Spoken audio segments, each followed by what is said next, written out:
Praise the lord, ঈশ্বৰৰ প্ৰশংসা হওক। পোনপ্ৰথমে ঈশ্বৰক ধন্যবাদ দিছোঁ, লগতে আপোনালোক সকলোকে ধন্যবাদ দিছোঁ যিমানে বান সাহায্যৰ কাৰণে সহায়ৰ হাত আগবঢ়াইছিল আমালৈ, আৰু আমি সুন্দৰভাৱে যাই তাতে আমি যি দি থৈ আহিব পাৰিলোঁ, সেই সকলো আপোনালোকৰ সহযোগৰ কাৰণেহে আমি সক্ষম হ'ব পাৰিছোঁ। তাৰ বাবে সকলোকে ধন্যবাদ দিছোঁ, যিমানে ফেচবুকৰ যোগেদি, ইউটিউব হওক বা আপোনাৰ হোৱাটছএপৰ যোগেদি হওক বা ডাইৰেক্ট হওক, যিমান সহায়ৰ হাত আগবঢ়াইছে সকলোকে ঈশ্বৰে আশীৰ্বাদ কৰক। আৰু সঁচাকৈ যাই তাতে যি দেখিলোঁ বহুত দুখ লগা বিষয় হয়। এনেতো ছ'চিয়েল মিডিয়াত চাই আছোঁ, দেখি আছোঁ, কিন্তু নিজ চকুৰে দেখাটো বেলেগ, আৰু তাত যাই যেতিয়া নিজ চকুৰে দেখিছোঁ বহুত দুখ লগা বিষয় হয়। কেৱল আমাৰ হাতত প্ৰাৰ্থনাহে আছে, আমি প্ৰাৰ্থনা কৰিব পাৰোঁ, বাকী সকলোখিনি ঈশ্বৰে সমাধান কৰিব পাৰে। ঈশ্বৰে তেওঁলোকক আশীৰ্বাদ কৰক আৰু সুগতি দিয়ক। আহক আমি বাক্য চাম। আমি হৃদয়োপদেশৰ বাক্য চাইছিলোঁ 4 অধ্যায় 1 পদৰ পৰা 10 পদলৈকে। আজি আমি চাম 11 পদৰ পৰা 20 পদলৈকে, আৰু শেষত মই আপোনালোকৰ কাৰণে প্ৰাৰ্থনা কৰিম। আহক মোৰ লগত আপোনালোকেও চাব পাৰিব। পবিত্ৰ বাইবেল শাস্ত্ৰত হৃদয়োপদেশ 4 অধ্যায় 11 পদৰ পৰা, মই তোমাক প্ৰজ্ঞাৰ পথ শিকালোঁ, সৰল পথ গমন কৰালোঁ। তুমি যাওঁতে তোমাৰ ভৰি খোজ নাখাব, আৰু লৰ মাৰিলেও তুমি উজুতি নাখাবা। কাৰণ ঈশ্বৰে আমাক যি পথ দিছে, যি আজ্ঞা দিছে, সেই পথত যদি আমি চলোঁ তেনেহ'লে আমি ভৰি আমাৰ কেতিয়াও খোজ নাখাব, আৰু লৰ মাৰিলেও আমি কেতিয়াও উজুতি নাখাম বুলি কৈছে। শিক্ষাক দ্বিৰূপে ধৰা, এৰি নিদিবা, তেওঁক ধৰি ৰাখা, কিয়নো তেওঁৱে তোমাৰ জীৱনস্বৰূপ। যি শিক্ষা, ঈশ্বৰৰ যি শিক্ষা, আজি মানুহে নিজৰ ল'ৰা ছোৱালীৰ নিজৰ কেৰিয়াৰ বনাবৰ কাৰণে বিভিন্ন শিক্ষা দিছে, এইটো বহুত ভাল কথা হয়। কিন্তু ইয়াৰ লগতে ঈশ্বৰৰ যি শিক্ষা, যি শাস্ত্ৰৰ যি শিক্ষা, এই শিক্ষাটো আমি দিয়াটো দৰকাৰ হয়। আৰু ইয়াতে কৈছে যে শিক্ষাক ধৰা, এৰি নিদিবা, তেওঁক ধৰি ৰাখা, কিয়নো তেওঁৱে তোমাৰ জীৱনস্বৰূপ। আৰু এই শিক্ষাই আমাক কি কৰিব? জীৱনস্বৰূপ, জীৱনলৈ লৈ যাব। দুষ্টবোৰৰ বাটত নোসোমাবা, আৰু দুজনবোৰৰ পথত নচলিবা।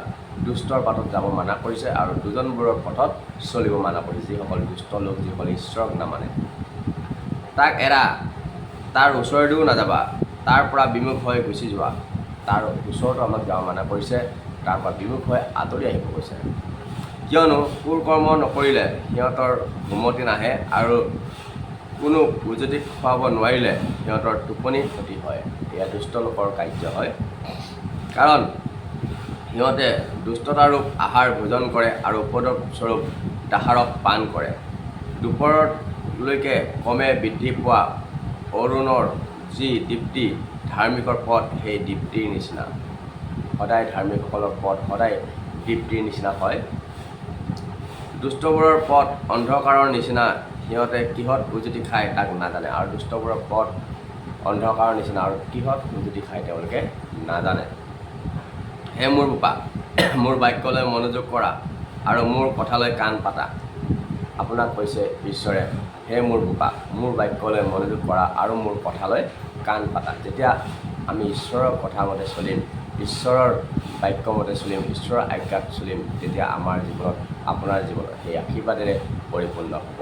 আহক মই আপোনালোকৰ কাৰণে প্ৰাৰ্থনা কৰিম। আপোনালোকৰ প্ৰাৰ্থনাৰ বিষয় থাকিলে কমেণ্ট বক্সত দিব পাৰিব লিখি, মই আপোনাৰ কাৰণে প্ৰাৰ্থনা কৰিম। প্ৰেইজ গড, প্ৰভু যীশু বা তোমাক ধন্যবাদ দিছোঁ। এই মই বিশেষকৈ প্ৰাৰ্থনা কৰিছোঁ, যিমান ছ'চিয়েল মিডিয়াৰ যোগেদি, ইউটিউবৰ যোগেদি যিমানে তোমাৰ বাক্য শুনি আছে, চাই আছে, প্ৰত্যেকৰ জীৱনত তুমি আশীৰ্বাদ কৰিবা। তেওঁলোকৰ স্বামী ভাৰ্যা, ল'ৰা ছোৱালীৰ জীৱনত, তেওঁলোকৰ ব্যৱসায়, আয় ইনকাম সকলোতে তুমি আশীৰ্বাদ কৰিবা।